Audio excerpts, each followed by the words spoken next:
අයිබෝ අදත් අපි කතා කරමු අලුත් මාතෘකාවක් මානසික ලෙඩක් මානසික රෝගයක් ගැන. ඒ තමයි ඔබ්සෙසිව් කම්පල්සිව් ඩිසෝඩර් කියන මානසික රෝගය ගැන. ගොඩාක් දෙනෙක් මේක කතා කරන්න කියන්න පුරුදු වෙලා ඉන්නේ OCD කියලා. හරි. ඇත්තටම කතා කරොත් අපේ සමාජයේ ගොඩ දෙනෙක් හිතාගෙන ඉන්නේ OCD කියන්නේ මේ අර හැමදේම නීට් එකට තියෙන්න ඕන කියලා හිතන අයට.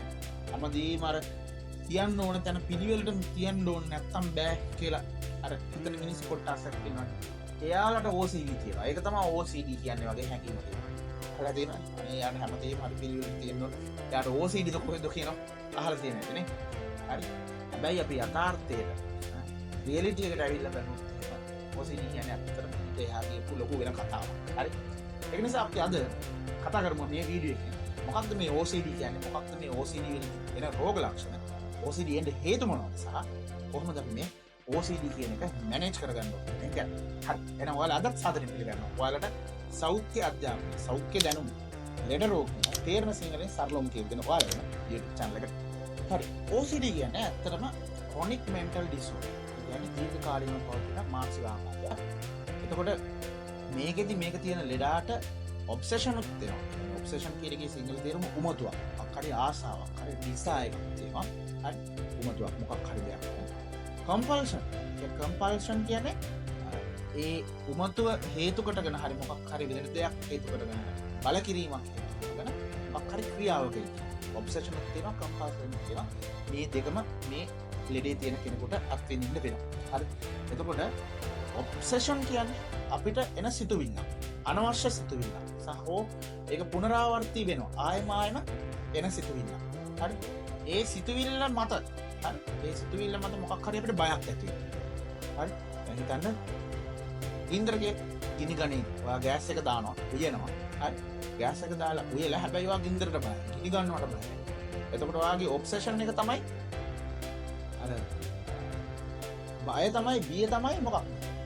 ගින්දර කියන එක. එතකොට ඔයාගේ සිතුවිලි දිගට හරහාට එනවා. ඔන්න මම ගෑස් ලිප් ඕෆ් කරාද? මම ගෑස් ලිප් ඕෆ් කරා. මේක දිගට ඔයාගේ හිතට එන්න පටන් ගන්නවා. කම්පල්ෂන් එක තමයි අර බිය කියන්නේ. ගිනි ගණී කියන එකනේ බිය තියෙන්නේ. එන්න මේ බිය නැති කර ගැනීම සඳහා ඔයා ඒකට ඒ නැති කරගන්න ආයෙම මොකක් හරි ක්‍රියාවක් කරනවා. නිතරම ගෑස් එක ඕෆ් කළාද කියලා ගිහින් බලනවා. හරි. ඔබ්සෙෂන් එකත් ඔයාට අත්විඳින්න වෙනවා. OCD තියෙනවා නම් කම්පල්ෂන් එකත් අත්විඳින්න වෙනවා. හරි. ඒ කියන්නේ ඔබ්සෙෂන් කියන්නේ තමන්ගේ හිතට එන අනවශ්‍ය, හරි, මොකක් හරි දෙයක් පිළිබඳ අර උමතුවක් වෙන හැඟීමක්, සිතුවිල්ලක්.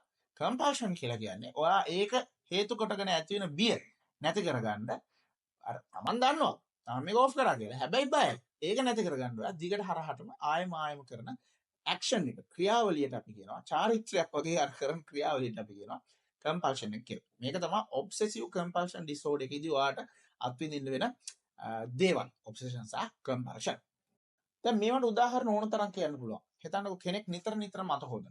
කොහේ හරි අල්ලපු ගමන් ගිහින් එයාට අත හොදන්න. කොහේ හරි ගෑවිච්ච ගමන් එයාට ගිහින් අත හොදන්න. හරිද? මේකේ තියෙන ප්‍රශ්නේ තමයි දැන් ඔන්න බලන්න එයාට එන ඔබ්සෙෂන්ස්. මෙයා විස බීජ වලට හරි බයයි. ලොකු බියක් තියෙනවා, ඇන්සයිටි එකක්, ඇන්ෂියස්. මෙයා විස බීජ වලට. එතකොට දැන් පොඩ්ඩක් ගෑවිච්ච ගමන් මෙයාගේ ඔළුවේ එන සිතුවිල්ල තමයි විස බීජ තිබ්බද අත හොදන්න. හරි? අන්න කම්පල්ෂන් එක ක්‍රියාත්මක වෙනවා. නිතරම මේ කෙනා අත හොදනවා. හරි? මෙන්න මේ වගේ. මට මතකයි සිංහල චිත්‍රපටයකුත් තිබ්බා මේ OCD ගැන. ඒක යුවලක් ඉන්නවා, සමන්ලි ෆොන්සේකා එහෙම රඟපානවා. මට මතකයි ෆිල්ම් එකේ. එයාගේ හස්බන්ඩ් තමන්ගේ මුත්‍රා වලට බයයි. මුත්‍රා කරනකොට එයාගේ ඇඟේ ඉමේජ් එන්න ගන්නවා. එයාගේ ඇඟේ කහපාට මොන හරි තියෙනවා වගේ පේන්න ගන්නවා මුත්‍රා. හරි? දැන් ඒක නිසා මෙයාට නිතර මුත්‍රා කරපු ගමන් නවන්න. වෙන කරන්න දෙයක් නැහැ. මුත්‍රා කරපුවා නවන්න. හොඳටම දන්න කරන්න ඕනේ. දැන් එතකොට මොකද වෙන්නේ? මෙයාට ජොබ් එකට ගිහිල්ලා টয়ලට් එකට යන්නත් බෑ. මිට් වෙන්න ඕන. ජොබ් එක අතරමැද දමලා ගහලා ගෙදර දුවලා යනවා. ඇයි? නාන්න. එහෙම ජොබ් එකක් කරන්න පුළුවන්ද? බෑ. අන්න. OCD කියන එකේදී ඒ විදිහට ඔයාලට මොකක් හරි අනවශ්‍ය සිතුවිල්ලක් එනවා. අනවශ්‍ය දේවල් පේන්න ගන්නවා. ඇත්තටම පේන්න ගන්නවා. ඒක නිසා ඔයාට අවශ්‍ය වෙනවා ඒකට විරුද්ධව ආයෙ මොකක් හරි දෙයක් කරන්න. පැහැදිලිවම මේ ලෙඩේ තියෙන අය දන්නවා. දැන් ඔය අත හොදන උදාහරණේ මම ගත්තේ. එයා දන්නවා මේ අත හොදලා ඉන්නේ අත් දෙකේ කුණු නෑ කියන දන්නවා. විස බීජ නෑ කියන දන්නවා. හරි.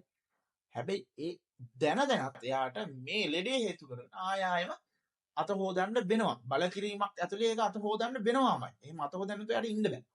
හරි. පැහැදිලිනේ? ඔබ්සෙසිව් කම්පල්සිව් ඩිසෝඩර් කියන්නේ මෙන්න මේ වගේ ලෙඩක්. මේක ඇවිල්ලා විහිළුවක් නෙවෙයි. හරි. එතකොට OCD කියන රෝග ලක්ෂණ මොනවද කියලා බලුවොත් පැහැදිලිවම මේ කොටස් දෙකකට බෙදන්න පුළුවන්. ඇයි? නවයේම තියෙන. එකක් ඔබ්සෙෂන්ස් වලට එන රෝග ලක්ෂණ තියෙනවා. කම්පල්ෂන්ස් වලට එන රෝග ලක්ෂණ තියෙනවා. එතකොට ඔබ්සෙෂන් කියන එක ගත්තාම ඔබ්සෙෂන් එකේදී අපිට අර සිතුවිලි. ඒ කියන්නේ ඔය විස බීජ වලට තියෙන බිය, කුණු වලට තියෙන බිය, තමන්ගේ මුත්‍රා වලට තියෙන බිය. එහෙමත් නැත්නම් අර තමන්ගේ හිත ඇතුළේම ඇති වෙන සිතුවිලි. මම දොර ලොක් කරලා ගිහිල්ලා ආයෙම ටික දුරක් ගිහිල්ලා ආයෙ හැරිලා ඇවිල්ලා බලන දොර ලොක් කරලා තියෙනවා. එහෙම කරලා තායෙ ගිහිල්ලා ආයෙත් ටික වෙලාවක් ගියාම වැට්ට ගියාට පස්සේ ආයෙ හිතනවා දොර ලොක් කරාද නෑ මං ගිහිල්ලා බැලුවා කෝකටත් මං කෝල් කරලා බලන්න ඕනේ මේ ළඟපාත කෙනෙකුට දොර ලොක් කරලාද මෙන්න මේ වගේ හැඟීම්. හරි. එහෙම නැත්නම් ගෑස් එක ඕෆ් කරාද වැට්ට යන්න කලින් ගෑස් එක ඕෆ් කරලා කාලා ඔක්කොම කරලා ඉවරලා මොකද කරන්නේ? වැරට යන්න කලින් 25ක් විතර ගිහිල්ලා බලනවා ගෑස් එක ඕෆ් කරාද කියලා. මෙන්න මේ වගේ සිතුවිලි. හරි. ඊට අමතරව අර හැමදේම ඕකෙන් තමයි අර කියපු අර මිත්‍යාව වෙලා තියෙන. හරි මේක ඇවිල්ලා එක කොටසක් විතර. හැමදේම තියෙන්න ඕන පිළිවෙලට තියෙන්න. මේක මේ සයිඩ් එකට නම් ඒ සයිඩ් එකට ඒ පිළිවෙලටම තියෙන්න ඕන. සිමෙට්‍රිකලි තියෙන්න ඕන. හරි ඕඩර් එකටම තියෙන්න ඕන. හරි. මෙන්න මේ වගේ සිතුවිලි.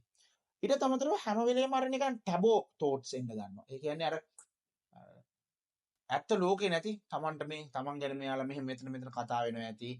තමන්ට මෙහෙම කරන්න අනිත් අය ප්ලෑන් කරනවා ඇති. ඒ වගේ අර හරිම අග්‍රෙසිව් හරි හරිම ප්‍රචණ්ඩකාරී සිතුවිලි එන්න පටන් ගන්නවා. ඊළඟ දෙවෙනි කැටගොරිය රෝග ලක්ෂණ වල කම්පල්ෂන්ස්. හරි. ඒවට තමයි අර අපි කියපු අර දිගට හරහට කරන ඇක්ට් ක්‍රියාවන් එන්න පටන් ගන්න. ආය කරන. ඒ කියන්නේ නිතරම අත හොදනවා. මුත්‍රා දාපු ගම අනිවාර්යෙන් නානවා. පොඩ්ඩක් අත කොහේ හරි ගියච්ච ගම හොද ගන්නවා. නේ? එහෙමත් නැත්නම් මොනවා හරි දෙයක් සාක්කුවේ දාගෙන යනවා. මොනවා හරි හිතන් සල්ලි ගන්නවා ගණන් කරනවා. හරි තියෙනවා. තව ටික වෙලාවකින් තියෙනවද දන්නේ ඔක්කොම තිබ්බත් දන්නේ නැහැ කියලා ආයෙ ගණන් කරනවා. හරි. එහෙම නැත්නම් මොකක් හරි බඩුවක් තියලා පිළිවෙලකට තියලා මේක කර පංගල ආයෙ බලනවා. වෙනස් වෙලාද තියෙන විදිය නැහැ. හරි. වෙනස් වෙලා ආචොට්ටක් වෙනස් වෙලා ආයෙත් ඒ විදිහටම හදනවා. හරි. ඒ විදිහ නැති වෙච්ච ගමන් මොකද වෙන්නේ? මාර විදිහට තරහා යන්න පටන් ගන්නවා. හරි. තරහා යන්න පටන් ගන්නවා. කෑ ගහනවා. ඊට පස්සේ සමහර කට්ටිය ඉන්නවා තමන් කියපු දේ ආයෙම රිපීට් කර කියනවා. ඒ කියන්නේ අර මේ එකම වචනේ හරි එකම නම්බරෙන් හරි එකම දේ ආයෙම රිපීට් කරනවා. මෙන්න මේ වගේ රෝග ලක්ෂණ තමයි කම්පල්ෂන් කියන රෝග ලක්ෂණ කැටගරි එකේ. OCD හැදුනහම කෙනෙකුට එන්න පුළුවන් රෝග ලක්ෂණ. ඊළඟ අපි කතා කරමු මොනවද මේ OCD එන්න බලපාන හේතු සාධක කියන එක. ඇත්තටම කිව්වොත් අපිට අර මේකමයි කියලා කියන්න පුළුවන් එක තනි හේතුවක් OCD වලට අනිත් මානසික ලෙඩවල් ගොඩාක් වගේ මේකෙත් නැහැ. හරිද? හැබැයි රිසර්ච් වලින් හොයාගෙන තියෙනවා ගොඩාක් හේතු මේ හේතු වෙන්න ඇති මේ හේතු වෙන්න පුළුවන්. ඒවා ඩිරෙක්ට්ලි OCD ත් එක්ක අපිට සාක්ෂි සහිතව ඔප්පු කරන්න පුළුවන් මේ හේතු නිසා වෙනවා. හැබැයි හේතු ගොඩක් තියෙනවා. හරිද? පළවෙනිම දේ තමයි ජෙනටිකලි. ඒ කියන්නේ පරම්පරාවෙන්. සාමාන්‍ය OCD තියෙන ෆැමිලි එකක පවුලක OCD ෆැමිලි එක ඇතුලේ රන් වෙන්න පටන් ගන්නවා. දෙමාපියන්ගෙන් දරුවන්ට OCD යනවා. ඒක ඉන්හෙරිටන්ස්. හරි? ටෙන්ඩන්සි කියලා කියනවා. ඉන්හෙරිටන්ට් ටෙන්ඩන්සි. පරම්පරාවෙන් එන එක. ඒක එකක්. දෙවෙනි එක තමයි අපේ මේ ඔළුව මොලේ ඇතුලේ අපේ එක එක දේවල් වලට කියන්නේ කොටස් තියෙනවා. අපේ ඔය ඩිසිෂන් මේක් කරන්න. ඒ කියන්නේ තීරණ ගැනීමට වැදගත් වෙන දේවල්. ඊළඟ අපේ ඔය හැඟීම් පාලනය කරන ඇමිග්ඩලා මම කියලා දීලා දිනවා ගොඩක් තැන්න. ඒ කාර්යයට අදාළ එක එක ප්‍රදේශ තියෙන කොටස් තියෙනවා. මේවා එකිනෙකට සම්බන්ධ වෙලා තියෙනවා. එතකොට රිසර්චර්ස්ලා කියනවා අපේ බ්‍රේන් එකේ මොලේ මේ ඩිසිෂන් මේක් කරන්න. හරි ඉම්පල්ස් ඒ කියන්නේ හැඟීම් පාලනය කරන්න අදාළව තියෙන කොටස් තියෙනවා මේ මොලේ. මෙන්න මේ මොලේ තියෙන කොටස් වල ව්‍යුහය. හරි ස්ට්‍රක්චර් එක OCD තියෙන අයගේ වෙනස් වෙනවා. ඒ වෙනස් වෙන හින්දා තමයි මෙන්න මේ OCD එන්නේ කියලා. ඊළඟ තමයි වැදගත් එකක් මම මීට කලිනුත් කීපවතාවක් කතා කරලා තියෙනවා සෙරොටොනින් ගැන. අපේ මූඩ් රෙගියුලේට් කරන්න අපේ මනෝභාවයන් පාලනය කරන්න අපේ මොලේ ඇතුලේ තියෙන කිමිකල් එකක් රසායනික ද්‍රව්‍යයක් සෙරොටොනින් කියලා. OCD තියෙන අයගේ අර මොලේ තියෙන ව්‍යුහ වෙනස් වෙනවා වගේම සෙරොටොනින් ලෙවල් එකක් පහළ බහිනවා කියලා රිසර්චර්ස්ලා හොයාගෙන තියෙනවා. ඊටත් අමතරව තමයි අපේ ජීවිතයේ ඒ කාලවල අපි මුහුණ දෙන මොනවද පීඩාකාරී තත්ත්ව අවස්ථා. ඒ කියන්නේ හිතන්න ගොඩාක් ලොකු ස්ට්‍රෙස්ෆුල් කියන්නේ ආතතියකට ලක් වෙන ජීවිතේ ලක් වෙන අවස්ථා. පොඩි කාලේ නිතරම ගුටි පැටවලට බැනුම් වලට පොඩි කාලේ ළමා අත්වැරයන් වලට ළමා කම්කරු සේවය යෙදීම් වලට පහර දීම් වලට ලිංගික අතවරයන් වලට මේ වගේ දේවල් වලට ලක් වෙච්ච අය. හරි. ඊට අමතරව ජීවිතෙත් ඒ කියන්නේ තමයි පටාචාරට උනේ නේ. ඒ වගේ අවස්ථා සියල්ල එකපාර නැති වෙන අවස්ථා. මේ වගේ අවස්ථාවලදී ඒ අවස්ථා OCD දක්වා යන්න පුළුවන් කියලා රිසර්චර්ස්ලා හොයාගෙන තියෙනවා. ඊටත් අමතරව පොඩි අයට වැදගත්ම දේ විශේෂයෙන්ම OCD එන්න වැඩි ප්‍රවණතාවයක් තියෙන පවුල් වල ළමයිට PANDAS ඒ කියන්නේ pediatric autoimmune neuropsychiatric disorder කියලා එකක් තියෙනවා. මෙන්න මේ disorder ඒ කියන්නේ ගොඩාක් disorders තියෙනවා. ඒ වර්ග තියෙනවා. ඒ වර්ග වලින් එකක් හැදුනොත් මේක ඉන්ෆෙක්ෂන්ස් හරි මේවා ඇවිල්ලා ඉන්ෆෙක්ෂන් වර්ග. එහෙම එකක් හැදුනොත් එයාලට OCD ට්‍රිගර් වෙනවා. ඒ කියන්නේ හැදෙන්න පුළුවන් ප්‍රවණතාවය වැඩි වෙනවා කියලා රිසර්චර්ස්ලා හොයාගෙන තියෙනවා. ඊළඟ ඔයාට OCD තියෙනවා කියලා කොහොමද හොයාගන්න පුළුවන්? ඒකට නම් ඇත්තටම හෙල්ත් ප්‍රොෆෙෂනල් කෙනෙක්ගේ සහාය ලබා ගන්න වෙනවා. හරි. එයාලා ඉතින් බලනවා ඔයාගේ ඩේලි දවසේ කොහොමද ඔයා ජීවත් වෙන විදිහ අධ්‍යයනය කරලා ඔය OCD වල රෝග ලක්ෂණ නිසා ඔයාගේ දවසේ වැඩ කටයුතු දවසේ මුළු පැය 24 පැයකට වඩා ඉන්ටරප්ට් වෙනවා නම් ඒ රෝග ලක්ෂණ මගින් ඔයාට දවසේ වැඩ කරන වැඩ කටයුතු වල පැයකට වඩා බාධා වෙනවා නම් ඔයාට ඔබ්සෙසිව් කම්පල්සිව් ඩිසෝඩර් තියෙනවා කියලා නිගමනයකට එනවා. ඊට පස්සේ දැන් මේ සිවියරිටි එක බලන්න එපා. ඒකට එයාලා ගාව තියෙනවා විශේෂිත ස්කේල් එකක්. ඒකට අපි කියනවා යේල් බ්‍රවුන් ඔබ්සෙසිව් කම්පල්සිව් ස්කේල් එක කියලා. ඒකට අනුව ආගේ ඔබ්සෙසිව් කම්පල්සිව් ඩිසෝඩර් එකේ ස්කෝර් එක තියෙන ලෙවල් එක සිවියරිටි එක. ඒ කියන්නේ තියෙන තත්ත්වය කොයිතරම් බරපතල තත්ත්වයක තියෙන අඩු තත්ත්වයක තියෙන වැඩි තත්ත්වයක තියෙන කියන වගේ දේවල් එයාලා ඩයග්නෝස් කරනවා. වෛද්‍ය විද්‍යාවට මනෝ වෛද්‍ය විද්‍යාවට ස්තුති වෙන්න OCD වලටත් OCD හොඳට කළමනාකරණය කරගන්න පුළුවන් පාලනය කරගන්න පුළුවන් මට්ටමේ ට්‍රීට්මන්ට්ස් ප්‍රතිකාරක දැන් ලෝකේ හොයාගෙන තියෙනවා. ඒකෙදි පළවෙනි දේ තමයි CBT. මම වීඩියෝ දෙකක්ම කරලා දෙනවා කොග්නිටිව් බිහේවියරල් තෙරපි ගැන. ඔය කොග්නිටිව් බිහේවියරල් තෙරපි වල එක වර්ග තියෙනවා. ඒකෙදි එකක් තමයි අපි ඔය exposure and response prevention කියන මෙතඩ් එක. exposure and response prevention කියන මෙතඩ් එක. ඒකට අපි කෙටියෙන් කියනවා ERP මෙතඩ් කියලා. ඒකදී අපි කරන්නේ දැන් ඔයා බය ඔයාගේ මුත්‍රා වලට කියනකොට ෆිල්ම් එකේ තියෙනවා. හරි. මුත්‍රා වලට කියනකොට එතකොට මුත්‍රා දාපු ගමන් ඔයාට නාන්න වෙනවනේ. හරි. ඒ ෆිල්ම් එකේ ඔයාට මතකද දන්නේ නැහැ. ඔයාලා බලලා තියෙනවා ඔයාලා දන්නවා. අවසානට මේක කරන්නේ මෙයාලා දවස් කිහිපයක් ඒ දාව එයාගේ මුත්‍රා වලින් නාවනවා. අයි යාගේ බය තියෙනවා මුත්‍රා. එයාට ඉමේජ් වල පේන්න ගන්න ඔයාගේ මුත්‍රා තියෙනවා. මුත්‍රා දැම්මම පස්සේ. නැවට පස්සේ ඒක නැති වෙනවා. ඒ බය බොරු බයක් කියන එක එයාට දනවන්න. හරි දනවන්න. අත්‍තරම මොකද කරන්නේ? යාළුවෝ මුත්‍රා වලින් මෙයාම නාවනවා. ඉතින් මුලින් එයාට මාර අපහසුයි. කෑ ගහනවා. ඒ වුණාට ඒක අවසානයේදී යාට තේරෙනවා අවසානට මේක ඇති දෙයක් නෑ කියන්නේ. මේ බිය බොරු බියක් කියන්නේ. හරි. ඕකට තමයි කියන්නේ exposure and response prevention method එක. ERP method එක කියලා. එතනදී දැන් අතෝරගෙන කෙනෙකුට ඒ දෙන්න තමයි කරන්නේ. හරි. කොහේ හරි අල්ලන්න දීලා ඔය ජරා මොනවාරි අතේ ගාලා නේ. හරි අමාරු. මුලින් අමාරු. ඒකත් එක්ක ඉන්න තියෙනවා. බය නැති කරමු. හරි. මේකට තමයි අපි කියන්නේ ERP method එක කියලා. මේක ඇවිල්ලා avoid compulsive behaviors වගේ එකක්. face and fears වගේ එකක්. හරි. අර බියට මුහුණ දෙන්න හුරු කරනවා. හරි. ඊට පස්සේ compulsive behavior එක avoid කරනවා. බියට මුහුණ දෙන්න පුරුදු කරලා compulsive behavior එක මේ avoid කරනවා. නැවත කරනවා. ඕක තමයි CBT cognitive behavioral therapy යටතේ කරන ERP treatment method එක කියලා කියන්නේ OCD වලට. ඊට අමතරව බෙහෙත් තියෙනවා. මේවට බෙහෙත් තියෙනවා. දැන් මම කියවනේ රිසර්චර්ස්ලා හොයාගෙන තියෙනවා කියලා මෙයාලගේ serotonin level එක වෙනස් වෙනවා කියලා. එතකොට selective serotonin reuptake inhibitors කියන බෙහෙත් කාණ්ඩය අපි පාවිච්චි කරනවා OCD තියෙන ලෙඩුන්ට. එතනදී ඔය fluoxetine ඊට පස්සේ serotonin වගේ බෙහෙත් කිහිපයක් අපි ඒ ඩ්‍රග් ක්ලාස් එකේ පාවිච්චි කරන OCD වලට ඒ බෙහෙත් දෙන ගමන් CBT කරාම ඒ කියන්නේ ERP එකක් කරාම මේක අපිට කළමනාකරණය කරගන්න මැනේජ් කරගන්න පාලනය කරගන්න හැකියාව ලැබෙනවා.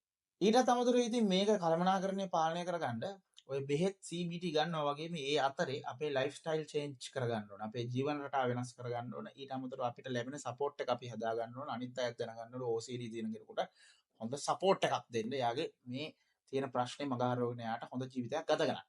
ඒකෙදි පළවෙනිම දේ තමයි mindfulness and meditation කියන එක. හරි. මම ඉස්සරහටත් කතා කරන්නම් මේවා ගැන. ඔයාගේ brain එකේ තියෙන waves වෙනස් කරන්න සහ ඒක calm කරන්න, relax කරන්න එක ප්‍රැක්ටිස් කරන්න පුළුවන්. ඔයාගේ බය නැති කිරීමේ වෙනම ප්‍රැක්ටිසස් තියෙනවා. අපි ඒවා ගැනත් ඉස්සරහට කතා කරමු. ඊළඟ හොඳට එක්සර්සයිස් කරන්න. එක්සර්සයිස් කරන එකෙන් ඔයාගේ brain chemicals මොලේ තියෙන chemicals වල හොඳ වර්ධනයක් සිද්ධ වෙන්න ගන්න අවශ්‍ය ප්‍රමාණයට ඒවා වැඩි දියුණු වෙනවා. ඊටත් අමතරව තමයි ඔයාට දැන් ඔය අර මං ඉස්සෙල්ලා කිව්වේ CBT කරනකොට ඔයාගේම වගේ ප්‍රශ්න තියෙන කට්ටිය ඔයාට හම්බ වෙනවා. ඔයාට හොඳ හෙල්ති ස්ටාෆ් එකක් හම්බ වෙනවා.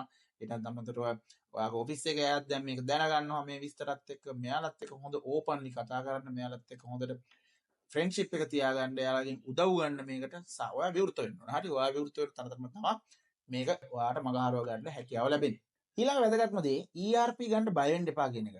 හරි ERP ගන්නකොට ඇත්තටම මුලින්ම ලොකු බියක් එනවා. හරි දරා ගන්න බැරි බියක් එනවා මුල් අවස්ථාවල. හැබැයි මේක දිගටම කරගෙන යනකොට ප්‍රශ්නයක් වෙන්නේ නැහැ. ඔයාට මේක ඔයා බය වෙලා බය නැති කරගන්න දිගට කරන අර කම්පල්සිව් ඇක්ෂන් එක තියෙන කම්පල්ෂන් එක තියෙන අන්න ඒක නැති වෙලා ඉබේම ඔයාටම තේරෙනවා පස්සේ ගානේ මේ බිය කියන එක අපරාධයක් නිකම් බොරුවට Tamanට දැන එකක් කියන එක. හරි. ඒක නිසා අර මුල්ම සෙෂන්ස් වලට ගිහිල්ලා ERP වල මුලින් අර ඇති වෙන බිය නිසා ඔයා ට්‍රීට්මන්ට් ගන්න එක නතර කරන්න එපා. මේ CBT කරන එක තමයි මේකට කරන්න පුළුවන් හොඳම ප්‍රතිකාරය. හරි. OCDත් එක්ක ජීවත් වෙන අයටයි මම මේ කතාව කියන්නේ. ඔයාලට මම දන්නවා මේකත් එක්ක ජීවත් වෙන එක ටිකක් අමාරුයි. හරි. OCD තියෙන කෙනෙක් ගෙදර ඉන්නකොටත් ඒකත් එයාලත් එක්කත් අපිට ජීවත් වෙන එක හරි අමාරුයි. ජීවත් කරන එක අමාරුයි. අපේ ජීවිත ගොඩාක් ඕවර්වෙල්මින් වෙනවා, වෙනස් වෙනවා. හරි. ලොකු පීඩාකාරී තත්ත්වයකට පත් වෙනවා. හැබැයි ඔයා මතක තියාගන්න ඕන දේ තමයි හරි සපෝට් සිස්ටම් එකක් හරි ට්‍රීට්මන්ට් මෙතඩ් එකකට ඔයා ආවොත් ඔයාට මේක සමහර විට හොඳම කරගන්න පුළුවන්. නැත්නම් ඔයාගේ ජීවිතයේ එදිනෙදා කටයුතු වලට බාධාවක් නැති වෙන විදිහට සමාජ ජීවිතයට බලපෑමක් ඇති නොවන විදිහට මේක පාලනය කර ගැනීමේ හැකියාවක් තියෙනවා. ඒකට ඔයා මතක තියාගන්න ඕන පළවෙනිම දේ තමයි මේක ඔයාගේ පුද්ගලික වැරද්දක් නෙවෙයි OCD හැටි. ඔයාගේ පුද්ගලික වැරද්දක් නෙවෙයි. හරි. මේක ඇත්තටම මෙඩිකල් කන්ඩිෂන් එකක්. හරි. වෛද්‍ය සත්කාර ලැබිය යුතු කන්ඩිෂන් එක. දෙවෙනි එක තමයි ඔයාට මේක තියෙනවා කියලා තේරිච්ච වහම සහ ඔයා ගෙදර ඇවිත් තියෙනවා කියලා තේරිච්ච වහම මොකද කරන්නේ? මේකට ඔයා අනිවාර්යෙන්ම උදව් ගන්න ඕනේ. හරි. කල් තියා අඳුරගෙන කල් තියා උදව් ගන්න තමයි මේක අපිට කල්පනා කරගැනීමේ හැකියාව ලැබෙන්නේ. ඊළඟට ඔයා මේකේ ට්‍රීට්මන්ට් පටන් ගත්තට පස්සේ හරි කාලය සහ ඉවසීම කියන එක ඉතාම වැදගත්. හරි. ඉවසීම නැත්තම් ඔයාට මේ ට්‍රීට්මන්ට් ඔක්කොම හරියට ඉවර කරලා හොඳ වෙන්න බෑ. ඒකට ඉවසන්න ඕන. ඒකට ඔයා අවශ්‍ය කාලය ලබා දෙන්න ඕන. ඒක ටයිම් ඇන්ඩ් පේෂන්ස් කියන එක ඉතාම වැදගත්. ඒ දේවල් ටික ඔයා මතක තියාගන්න. ඔයා OCD තියෙන කෙනෙක් නම් OCD තියෙන කෙනෙක් ඉන්නවා නම් කවුරු හරි දන්න කෙනෙක් ඉන්නවා මේ ට්‍රීට්මන්ට් වලදී ඔයා මේ දේවල් ටික හරියට පොඩි තියාගන්න ඕන. හරි. අද අපි කතා කරේ OCD ගැන. හරිද? දැන් අතට මේ වීඩියෝ එකේ අතුලේ අර සමාජය ඇතුළේ තියෙන දුර්මත ගොඩක් OCD ගැන දැන් නැතිලා යන්නේ කියලා මම හිතනවා. OCD ගැන හරියට මොකක්ද කියලා ඔයාට තේරුම් ගන්න නැති දෙයක් හිතනවා. ඔයාට මේ වීඩියෝ එකෙන් ඔයාගේ දැනුමට හරි ඔයාගේ ජීවිතේට මොනවා හරි දෙයක් අපිට කරන්න නැතුව වීඩියෝ එක ෂෙයා කරන්න, වීඩියෝ එක ලයික් කරන්න, channel එක subscribe කරන්න. මේ වගේම දැනුමින් පිරිච්ච අලුත් වීඩියෝ බලන්න ඔයා bell button එකත් අට්ටු කරගෙන යන්න. හරි. එහෙනම් මේ වගේම දැනුමින් පිරිච්ච සුපිරි අලුත් වීඩියෝ එකකින් ඔයාලා ආයෙත් දවසක හම්බ වෙනවා. ඔයාලා හැමෝටම ජය වේවා. පරිස්සමින්